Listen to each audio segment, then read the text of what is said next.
Hi everyone. On behalf of the ADNet Accelerator group, I'd like to welcome you to today's webinar. We'll be talking about the Dementia Australia Research Foundation grant applications. I'm Dr. Stephanie Wong, a research fellow and neuropsychologist based at Flinders University. Now, before we start, I'd like to acknowledge the Kaurna people as the traditional custodians of the land and waters of the Adelaide region, which is where I am today. We pay respects to elders past, present, and emerging. Now, for those of you who don't know, the ADNet Accelerator group is part of the Australian Dementia Network, and our goal is to support and advocate for early and mid-career researchers in the dementia research field, and to help develop future leaders. Now, we've been organising a series of workshops and networking events, and today's webinar is all about the upcoming Dementia Australia Research Foundation grant applications. We have three wonderful guest speakers with us here today. We've got Dr. Annette Moxey, who is the manager of Dementia Australia Research Foundation. We have Dr. Kunle Bademosi, who was awarded the 2021 Race Against Dementia Fellowship. And we have Pietsch, who is a dementia advocate panel member. So all our guest speakers will be first sharing some thoughts and insights into the application and review process. And then after that, Ayesha and I have compiled a list of questions that we've collected from applicants. So we'll have a bit of a Q&A session at the end. And also joining us are some members of the ADNet Accelerator group who have some experience in the grants review process, so they might pitch in as well. So without further ado, let's first hear from Annette, who will give us an overview of the grants on offer in this round and a bit more about the application process. Right, so over to you, Annette. So thank you so much for inviting me to talk about the Dementia Australia Research Foundation grant round for this year. It's been really great that we have almost $5 million in funding to offer this year, which is a fantastic outcome for dementia research, considering the challenging environment that we have at the moment. But this wouldn't have been possible without the support of our generous donors, including Race Against Dementia and also the Dementia Centre for Research Collaboration. So today I'd like to talk about the objectives of the Dementia Australia Research Foundation and provide a bit of an outline of what our 2021 grants program looks like. And I'd also like to give an update to some recent changes to the program, which includes some new awards that were announced recently and some revised instructions for applicants, and also let you know about the closing date for round one has also been extended. So just to give you a little bit of background about the foundation, the objectives of our foundation is to support innovative Australian research to find an end to dementia. We like to connect with people living with dementia, their families, carers and friends, to ensure that the research reflects their needs and their concerns. And we like to keep the public informed about the developments that are happening in the dementia research space. We fund researchers across all stages of their career, but we maintain a particular focus on building the capacity of the dementia research workforce by supporting talented new and early and mid-career researchers. So it's hoped that by attracting researchers to the field, that we can establish their careers, and hopefully they'll be the ones that go on to find a major breakthrough in dementia and perhaps find a cure.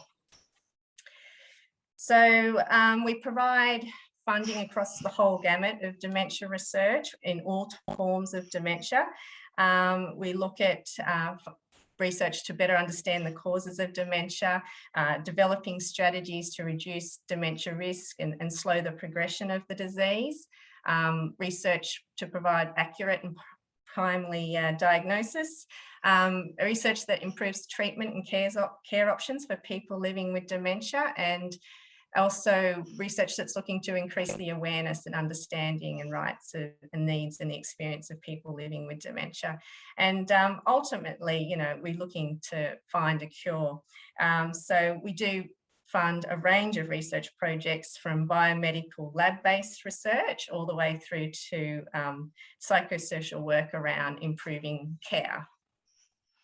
So straight to our grant round this year. So as I mentioned, we have almost $5 million worth in funding across project grants, postdoctoral fellowships, mid-career fellowships, pilot grants, which is a new scheme that just came through, and also larger innovation grants. So what do all of these schemes entail? So firstly, the project grants and pilot grant rounds, they're $75,000 awards over 1 to 2 years. And the aim for this one is to, again, build capacity to support new and early career researchers. And it's to help them establish their careers, and it's providing, supporting with small pilot time-limited type research grants. There's 15 grants available this year. They're open to Australian-based researchers undertaking research across all forms of dementia, and includes, biomedical and psychosocial and clinical work. There are a couple of specific awards which I've listed there, mainly targeting clinical and psychosocial work this year.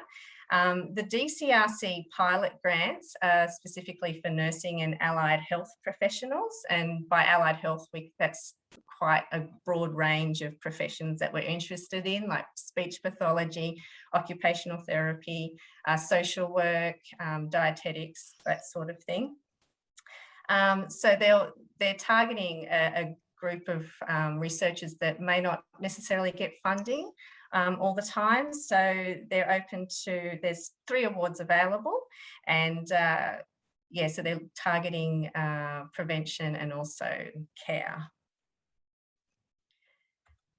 Our postdoctoral fellowships are also available again this year, and so it's to help new investigators really kickstart their career as an independent researcher. And we have 4 awards available. They're $110,000 a year over 3 years, and plus you get a $75,000 project grant with that. They're open to Australian citizens and permanent residents, undertaking, again, research across all forms of dementia and in any topic area such as lab-based clinical and psychosocial research. As it's mentioned there, that it's researchers pretty much early on in their career, so it's up to 4 years post doctoral experience, adjusted for career interruption. And again, we've got a couple of specific awards that are with the postdoctoral fellowships this year, which is one, there's a Race Against Dementia a program. They're looking for clinical or biomedical type research that is targeting more specifically treatment and prevention of dementia research. And they also have a couple of mentoring opportunities through their programs. So it's a great initiative to get involved in. The DCRC also have, they're also supporting one postdoctoral fellowship. And again, they've got a more of a prevention, treatment and care focus for those ones. Moving on to some mid-career research. So these are helping people who are starting to really establish their career and become leaders in their field. We've got 4 fellowships available. Each of those are $145,000 a year over 2 years, plus a $75,000 project grant. And I should mention with the mid-career fellowships and the postdoctoral fellowships that if your salary is actually greater than $145,000 a year, it would be up to the university or another funding source to make up that gap. So there's, again, like I mentioned, 4 awards available across all the different areas of dementia research, and the criteria here is that you need to be 10 years or under post PhD experience adjusted for career interruptions. The DCRC has taken on 2 of these awards, and again, they're in targeting the areas of prevention, treatment and care.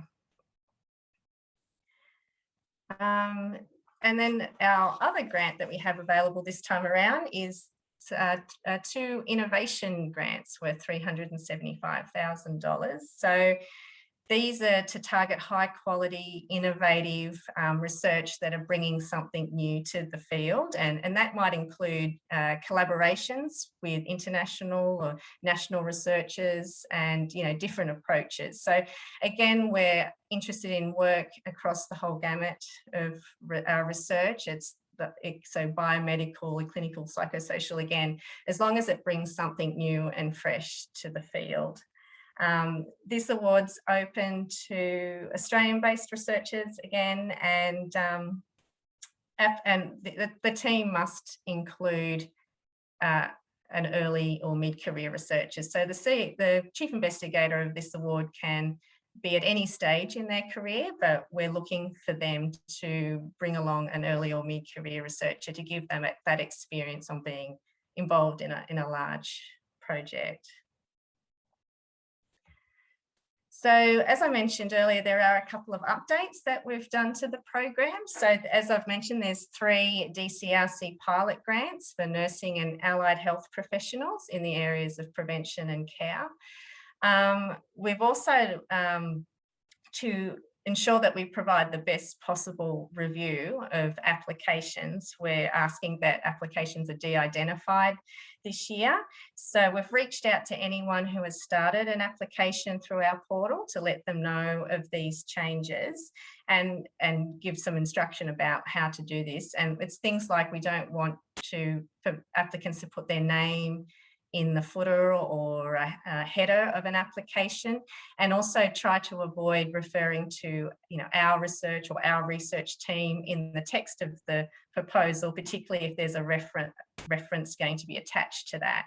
So, I mean, this is just the first initial stage of the review, so it's ensuring that the research methodology is reviewed independently to track record, but rest assured that all the information will come together at the end and to provide an overall perspective of your research. Those who are applying for fellowships, though, in the application form, there is a section called Career Progression. So in that section, you can refer to names, your previous work, the team and linkages that you plan to make. That's not a problem because it's easy for us to remove that, remove or just blank out that section when the methodology part is being reviewed, and then that will come back in when track record is assessed. Because of these changes, we've extended the closing date of round 1. So round 1 is just the project grants and fellowships, and this has been extended to Monday the 30th of August at 5 p.m. So please make sure that you review our information for applicants booklet, because this all has the changes in there, and that's been uploaded onto our website. So how does one go about applying? So first of all, review our information for applicants booklet. So there's links available on our website there. It will have everything that you need to know, like the guidelines, tips about writing a lay summary, how to involve people living with dementia and carers in your research, and also what our assessment criteria is going to be. You should log in and start an online application, because you don't want to be at 5 o'clock on the closing date and having some technical issues that we might not be able to help you with in time to make sure that your application gets in. So log on and make sure that you can get into the system. And I guess also to make sure that your email is entered correctly, because you'll get an alert with how to get into your application. There's also a Word template that's available on our website, so you can work on your application offline if you like, and then you can just copy the relevant sections into the online version when you're ready to do so. One thing I'd like to mention as well is that many people who are applying for fellowships might also be eligible to apply for a postdoctoral, a project grant, sorry. And so fellowship applications do not automatically get considered for a project grant. So what you'll need to do is fill in 2 if you want to apply for both. With the portal, you will need to fill in 1 application first and then submit that, and then you'll be able to work on the second one. So that's why having the Word document online template to work on allows you to do both at the same time, and then you just need to go in and add the details and then press submit. With this grant round though, you know, if you happen to be successful in receiving a project grant and a fellowship, you'll need to choose between which one you want, because only one award will be allowed to be given out. So you know, to need to decide which one you'd like to accept. There's a number of PDF attachments that need to go into the application, which is listed there. And as I said, all this information is available on our website, which looks like this.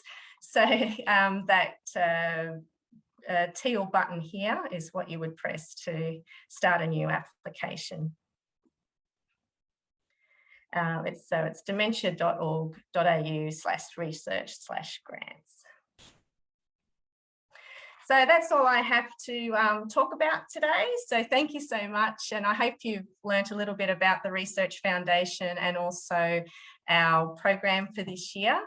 But if you have any queries at all, please do get in touch with us. Our email is foundation@dementia.org.au.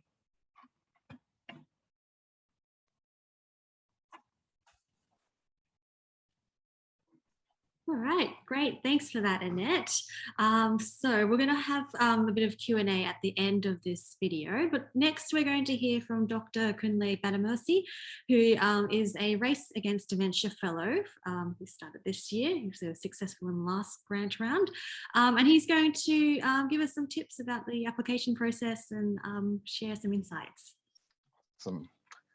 Thank you, Stephanie, and thanks for the presentation as well, Annette. Maybe I'll just start off with what Annette finished with. I found it very useful to be able to actually ask questions and send my emails while I was applying this time last year, and it was very, very prompt in responding to all my emails. So thank you very much for that. And that's for anybody who's applying this year. And so for today, I just may keep it just like Annette, short and sweet as well, and just talk a bit about some tips for the application process, the interview process, and my experience so far as a RAD fellow. I think all of us at one stage or the other, especially as researchers, would have to go through this whole process of applying for a research grant, a fellowship. And one thing I did find useful was just a place of identifying the research questions that gets me excited, rather than just what maybe my supervisor wants me to do. So I recommend that if you're starting, you're just about to start writing, make sure it's something you're excited about, you know, something that's maybe you wake up and puts a smile on your face early in the morning. That's really, really helped me, because ideas came, lots and lots of ideas came because I was writing something I was really excited about. I actually had 2 project topics which I could choose from. And initially I was writing something which I thought after like 1 week of writing, I was like, oh, this is getting me nowhere. And I changed to my second research project, and, you know, things just were moving at a fast rate for me in my writing. So I'd really, really recommend that. And moving on, I would also recommend to sort of correlate the need of the field with people actually living with your research, people living with dementia. You know, I think it's good to go scientific and just, you know, go into, and I think people that do lots of maybe biomedical research might find it's a bit difficult to just, you know, say, hey, I'm just studying basic science and this is what I want my grant or my fellowship application to be about. But I found it very useful that I put myself in the space of someone living with dementia, which is what I was writing a grant for frontotemporal dementia. And that actually helped me rephrase my aims, you know, better come up with a better hypothesis that would not only relate to myself and relate to my lab, but also relates to people actually living with dementia. My third recommendation would be to sort of also, when you're writing, bring all your skills together, like all the skills you got from your master's or your honors research, your PhD. And if you have a few months or years experience as a postdoc, bring all of that together in writing. So that includes not just your writing skill, but also your techniques. I found it very useful to be able to say, hey, I learned this skill during my master's, I learned something else during my PhD, and pull all of that together and apply it into my new project. That helped me a lot. And I remember as well that I'd also gone for a couple of training sessions on how to write a grant. I'd applied when I was overseas, applied for the Midcareer Postdoctoral Fellowship, which is one of the most competitive ones. And I'd also applied for EMBO, which I got after applying for it. And I remember that while I was applying for the Race Against Dementia DAF, postdoctoral fellowship, that's one of the things that helped me was me coming back to my previous experience of getting the EMBO and saying, oh, what was my introduction like? What was my summary like? What were my aims? I went for an interview with the EMBO, for example, and the questions asked then also came back to help me in writing a very good fellowship here. And two more things I just mentioned for the application process. I actually wrote my application while I was in hotel quarantine. So that really helped me. Like I didn't have a boring time at all. I was, stuck inside the same room for 2 straight weeks. And I woke up, brushed my teeth and got on my PC and started writing. And in my previous experience, I'd never had such an opportunity to just stop research, have a clear space of just sitting down to think and write. So I recommend, if you're in lockdown at the moment, this is the best time to actually write your grants or your applications. And finally, get feedback. This, I don't know how well to emphasize this. This is critical. I got feedback from different people, not only from my supervisor, from colleagues, as well as other collaborators as well. I got feedback from 5 different people, some with different opinions, some with same opinions, some pinking out weaknesses I'd not even seen. So by the time I finished, like my grant looked very well polished because I'd gotten loads and loads of feedback. So I'll just give you those 5 things and hopefully it helps anyone applying at the moment. And onto the interview stage. One of the things that I remember my very first preparation, the very first slides I made, in my mind, I was like, oh, I'm going to make it very non-scientific because I know I was going to be talking not only with scientific panel, but also people living with dementia as well. And I thought, oh, okay, I've made a slide with as little scientific jargons as possible. And then so I was asking for feedback, especially in that area, saying, oh, during my practice talks, which is what I'll start with as an interview process, make sure you go for as many practice talks as you can. I'd say, imagine you're going for a TEDx talk. The way you prepare for that is the way I recommend you prepare for your interview process. So prepare very well, go on to have, the proper feedback.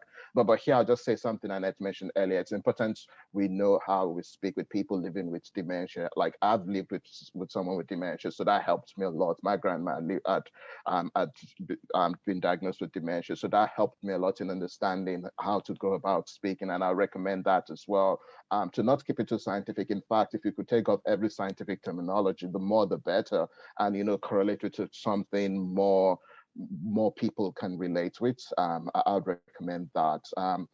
And finally, this may be a bit weird, but I found this very useful for me. I had fun during my interview. I was not tense, I was smiling and laughing with Annette, with Penny, with Anne, and some of the other people on the panel with Lizzie. It was fun, and I think that's very important to actually enjoy the interview process. So make use of good cartoons if you need to bring this message home. And finally, some of the things I've enjoyed being a RAD fellow. Actually, I think they're just too many. I'll start with the fact that I have a mentor in industry who's worked in research, who mentors me, and we catch up like once in 2 or 3 months. But that's by the side. One of the most important things I've gained from this is the opportunity to actually have a direct discussion with Sir Jackie Stewart, who's the owner of the NGL Race Against Dementia. So Sir Jackie is a Formula One legend. He's very well known in the Formula One world. And the opportunity to speak with him has been just so great. One, because is indeed knighted, but more importantly, his wife lives with frontotemporal dementia. So that's given me an opportunity to actually understand more as to what's expected from those living with dementia, and that has been great. And in addition to this, RAD Fellows have sort of a community where we come together once in about 6 weeks, and every single fellow comes on and we talk and with each other. So we have this sort of collaboration as a RAD fellow, which you won't think of if you're just getting a regular grant from an Australian body. You know, this is different. And in addition to that, we have like almost every 6 weeks as well, these workshops. And the people coming to teach us in the workshops are people working Mercedes, people working McLaren. So these are top companies. Some of the ones in the UK are working with people that are in Dyson. You know, these are great people to actually to collaborate with. And what they try and do is say, yes, we may not know the medical side of things or the research side of things, but this is what we've done with engineering and technology in our field, and can you apply it to your field as well? And finally, yeah, you get a free suit from Hugo Boss. So like a full wear, the belt, a full wear from Hugo Boss for free. So which is great. And overall, I'd say my conclusion is that the funding I've received so far is not just, you know, hey, I've got a grant and off you go. It's actually changing my life. It's changing the way I think. It's changing the way I see things. I'll just come back to, for example, the interview I had where I remember Anne was asking me, how would this affect people living with dementia? You know, I'll just come back to that question. And I think if you could prepare both in your application as well as in your interview process this way, you'd really, really enjoy the whole process. And yeah, best of luck. Great, thank you. Can I just say that, yeah, the interview that Kunle did was fantastic, and it was really about that passion coming through and just really well prepared. I think that was it. I think you were very well prepared for your interview, and you knew your work, you knew your project, it had the science, and the passion and the excitement about that just came through. Thanks. Yeah, and I was just going to say, you make grant writing sound so exciting. It is. Really sense the enthusiasm from there. Yeah, and that was a great point you made about, you know, thinking about the perspective of people with dementia, and a great segue to our next speaker, Anne Pietsch, who is a dementia advocate panel member. So next, we're going to hear from Anne, who's going to tell us a little bit about, you know, her experience in reviewing the grants, and, you know, what's the sort of things she's looking for, and talk a bit about the lay summary as well, which is really important. So we'll have Anne next.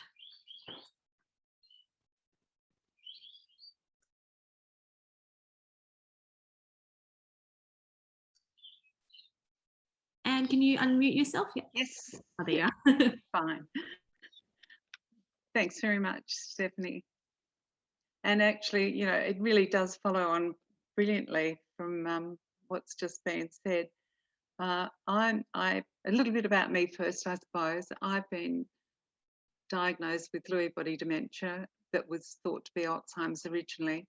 So I've been, and that's probably 6-7 years ago that started on this process, but I've been working with Annette on the review, on the applicants and things, and reviewing them, and for the last 2 or 3 years, and it's just been such a brilliant thing for me to be able to be involved with.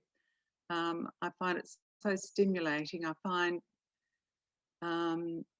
working with researchers and seeing how brilliant these minds are, and just the type of research that's going on is just awe-inspiring, and really I think it's helped keep me sort of connected with the world and not just give in to living with dementia. I suppose what I'm thinking about when I look at somebody's application about dementia and whether they're about applying for a grant, I like to see evidence that the applicant, and I think Kunle said this before too, actually has some knowledge of dementia and is ideally met with or knows somebody who's living with dementia, or care or family, and value and respect these people and their input too. That the person living with dementia and the applicants sort of co-design the research together. Now, what do I mean? I mean that the researcher and the person living with dementia have met and discussed the research to be undertaken, that the person living with dementia or the carer have been involved, and it could be in ways like determining what actual research to be undertaken, being involved in deciding whether it's a decent area. Is it going to benefit people living with dementia? Or using dementia-friendly language. Because Dementia Australia has plenty of information about things like this. They've got leaflets on how to use dementia-friendly language, but to be involved in developing appropriate lay summaries, or be involved in producing literature, which might be information sheets or brochures, questionnaires, or, you know, like proofreading it so that the normal everyday person can understand it. Questionnaires that are aimed at people living with dementia so that it's easy for me and for people like myself to understand. And it can be also involved with meetings throughout the process of the research, or assisting in disseminating the outcome or findings of the research, or even co-presenting the research, the findings at conferences and things like that. In working together to produce relevant and useful research about dementia, where people living with dementia, the carers, are going to benefit or gain from the particular research and its impact on dementia now and in the future. Most of all, don't be patronising or tokenistic in how you aim to use or have the help of somebody living with dementia, because it's quite obvious. You know, you can't just say, oh, I'm going to use a person living with dementia. How? Where are you going? You know, how are you going to use them is more important. And it's great that so much emphasis is actually put on this area now too. And there's plenty of hints in the information for applicants booklet, as Annette pointed out before too. There's lots of things there. I was going to say a little bit about why the lay summary is so important and what makes a good lay summary. And Kunle sort of said a lot of that, like get rid of all the jargon, get rid of all the scientific terminology. Well, the lay summary is important because it identifies whether the applicant knows about dementia and the effect dementia has on so many people, and how this particular research will impact on dementia and people living with dementia, carers and families in practical terms. More specifically, it makes the research proposal understandable to anybody reading it, and that includes people like myself. It should explain how and why the research is relevant. Is the research into a new area of dementia research? Who's going to benefit from the research now and or in the future?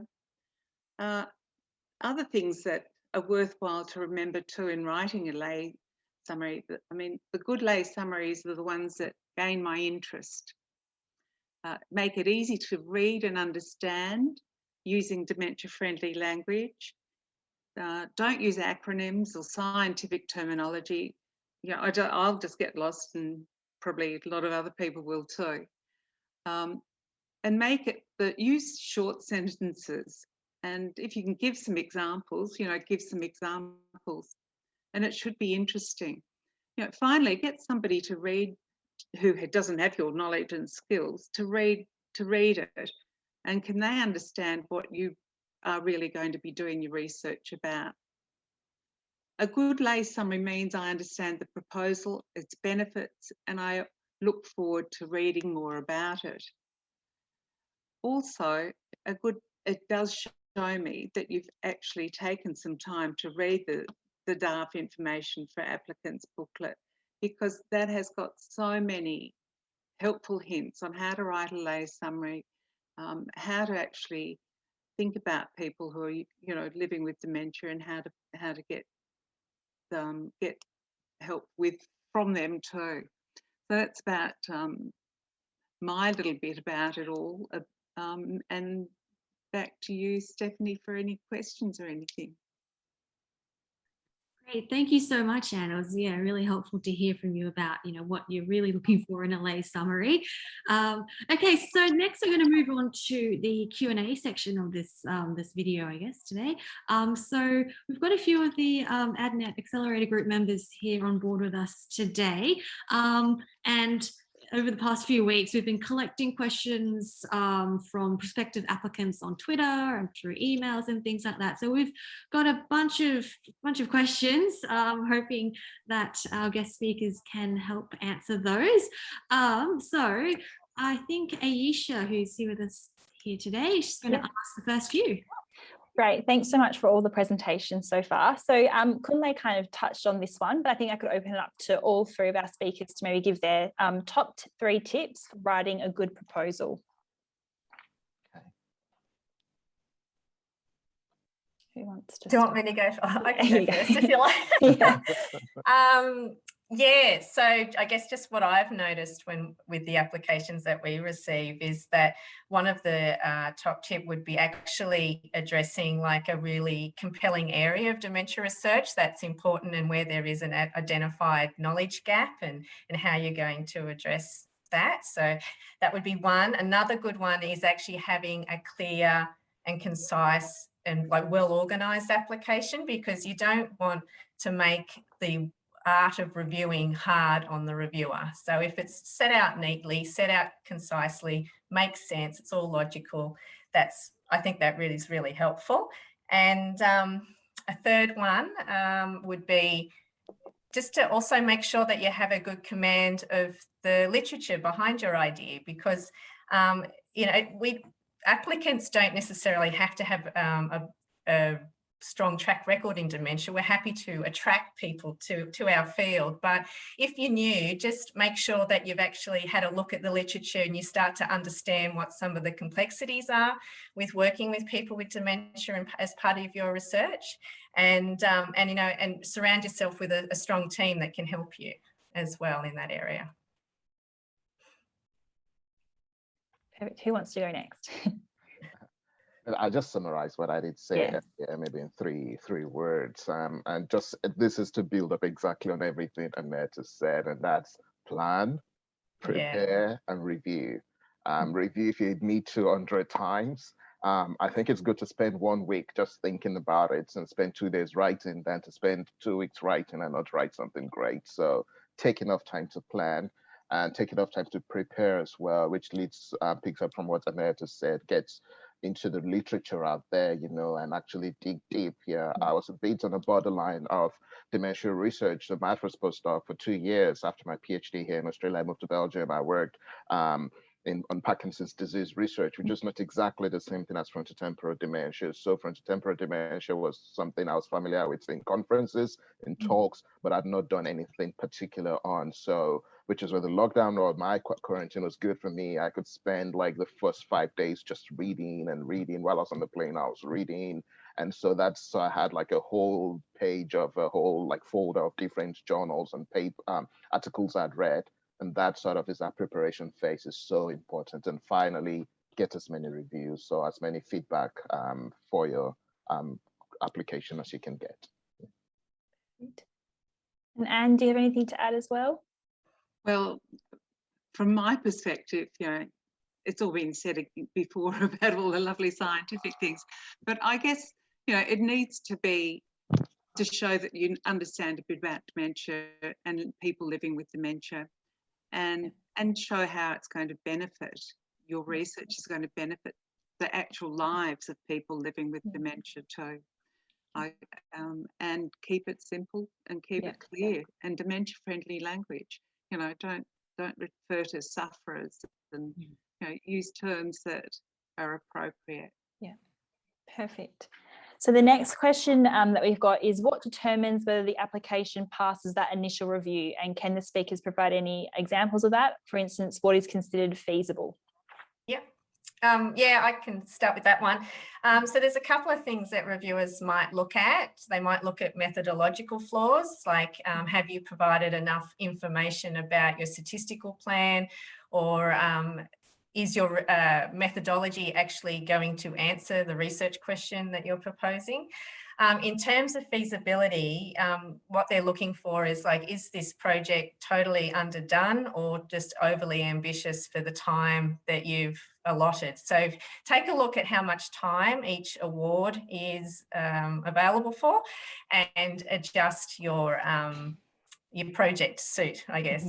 If you wanted a concrete example, you might have a case where you're applying for a project grant. It's 1 to 2 years duration, but you've decided you're going to undertake an RCT with 300 people living with dementia. And if anyone works in the field, they'll know that that's not feasible. So that'll stand out and it might not make it through the first cut. Yeah, perfect. Anybody else got anything to add to that one? Just a little thing to add, and that's from my previous experience applying for Midcareer and EMBO, and they specifically ask you to put in a section of what happens if your above aims don't work out in your first 6 months, And so it's good to sort of subtly introduce that place of, if plan A doesn't work, here's my backup plan, maybe in the form of a milestone to come back to say, here's how I review things.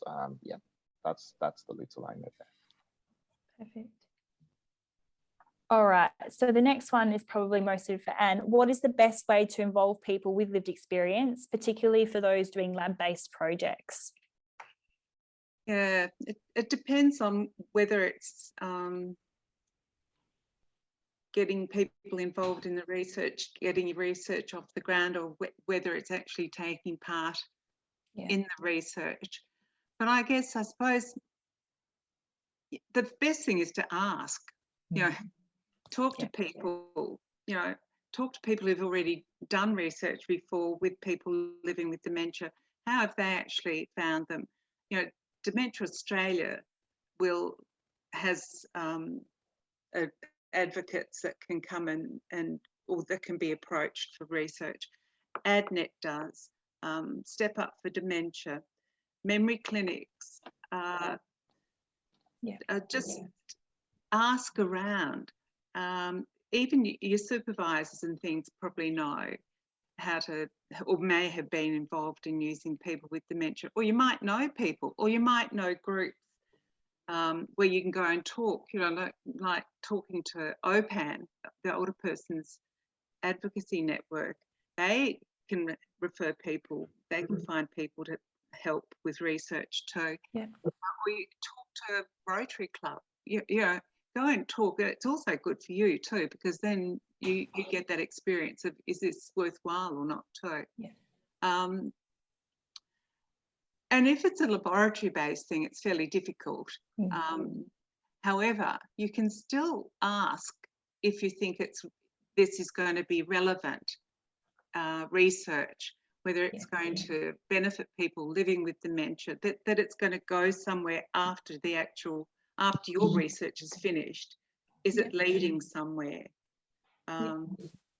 And also you can give people updates on the progress and get them involved in your research. But it's really just a matter of asking and understanding a little bit about dementia too.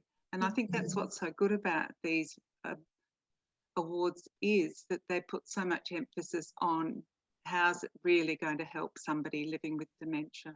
Yeah, brilliant. Okay, so I think that Lee Fay is going to ask the question now. So I have a question about AIs and CIs. I guess it goes to Annette. The rules are, I think, that you can have 1 CI and 3 AIs. Sometimes we're confused about who can be AIs. So can a professor be an AI, and can you have someone with lived experience be an AI? And what strategy do you use to pick your AIs? Yeah, so with round 1, which is more of the early mid-career researchers, we just have a chief investigator as the lead applicant, and then all other team members are associate investigators. And those associate investigators can be anyone. They can be professors, they can be PhD students, other researchers, and they can be a person living with dementia or carer. So it can be anyone. It's who you think is the best team that is needed to undertake that research. So in terms of strategy, I think that's just probably the thing you need to think about is what expertise do I need, and what is the best team possible to make sure that this project's going to be a success. And there's 4 all up. Yes, so 1 CI and 3 AIs. For the innovation grants, though, it's still for investigators, but you can nominate extra chief investigators as leads if you like.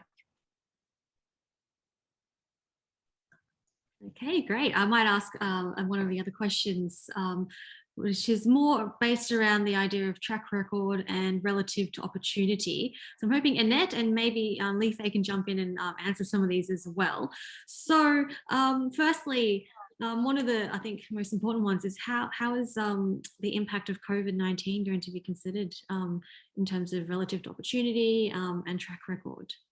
Yeah, so the scientific panel discussed this actually because it was an interesting issue. And what we ended up doing, and which is described in the booklet, is that we've extended the number of years post PhD so that we've given everyone an extra year. So the Race Against Dementia fellows are usually 3 years postdoc experience. We've extended that to 4. So we've just done a blanket approach for everyone because we know everyone's going to be impacted by COVID-19. And so it'll be in the back of everyone's mind as they're reviewing applications.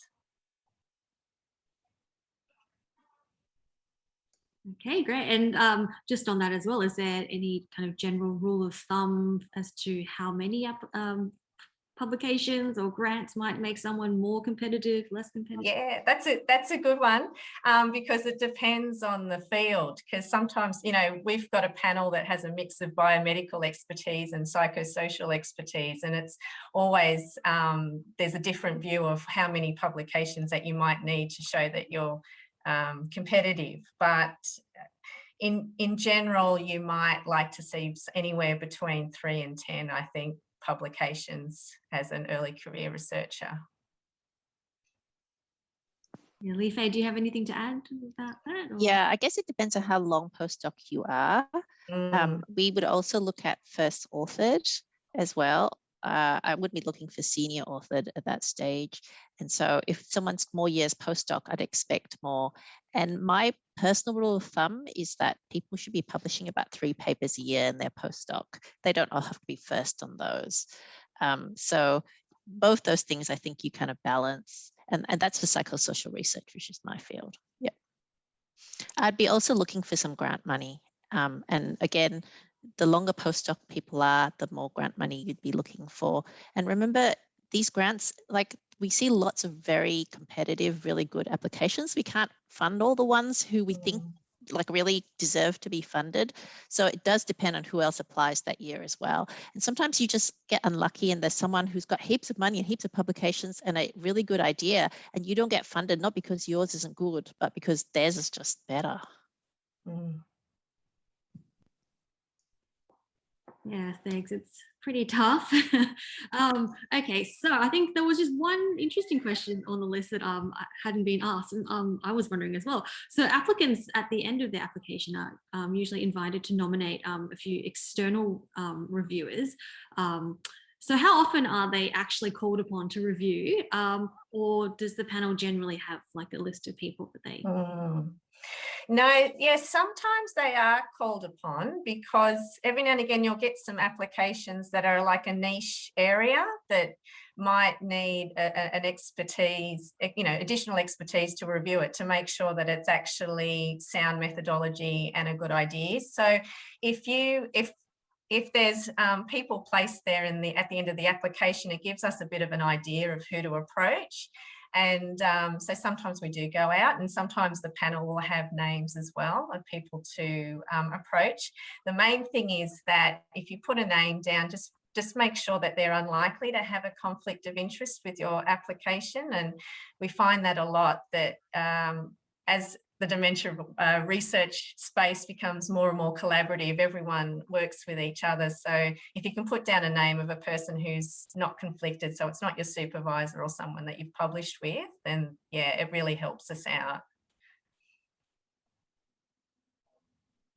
Great. Well, thank you so much. Well, in the interest of time, I might have to draw everything to a close now. So I'd like to thank all of our special guest speakers for, sharing their experience. And we've heard so many wonderful tips and guides for, how to go about the application process. Does anyone have any final thoughts or anything before we close? I'm just excited to see everyone's application.